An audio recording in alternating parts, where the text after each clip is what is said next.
Borough recently with their donation to the carousel and the Culperdale. And really the event was to answer the question, why Pottstown? You have a couple materials that Borough Manager Flanders presented for you. There are multiple, there's an article from the Reading Eagle and an article from the Pottstown Mercury. Both of those ask why we put this event together, and the reason really was because people are talking about Pottstown and people want to know why. So we were fortunate to have a room full of 200 people who were passionate about Pottstown, or if they weren't passionate, they were there because they wanted to know what's going on. Why are people talking about Pottstown and what's happening? So we put together a great event, again, 200 plus people for a lunch event, but in addition we had a Pottstown Assets Expo, we called it. And if you were a Pottstown business, you could exhibit at the expo free of charge if you were a member of our organization, and give people a chance to see what businesses, what events, what community organizations are thriving in Pottstown.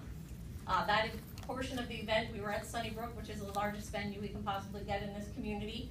And we were sold out of expo space so that we'd have enough room for exhibitors as well as lunch attendees.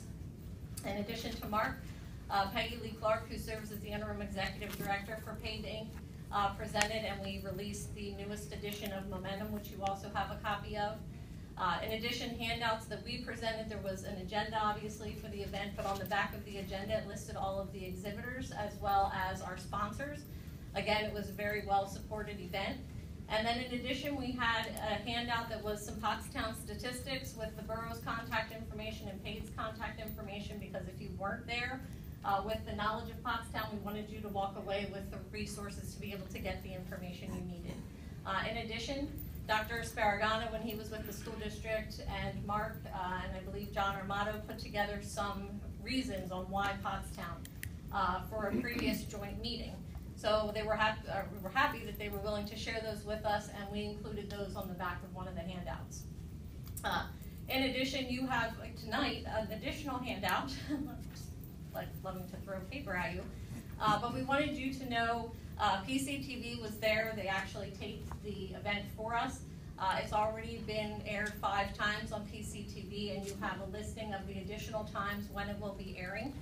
And the final piece that's on the back of that last handout is the real question, why Pottstown? I reached out to 5 different investors who are active in the community, active with our organization, and asked them why. So they gave me the responses. We were happy to share those at the event. Different points on the agenda, we took the time to answer that question and share those responses, and I'm happy to share them with you here today. In addition, we had sent out an email after the event to our membership, and we quoted one of our presenters. Zach Brown, who was with Valley Forge Tourism and Convention Board, was our final speaker that day. And his final remark, just as something that I think leaves people thinking about it in a little bit of a different context. And now I can't find it. I had it here a minute ago.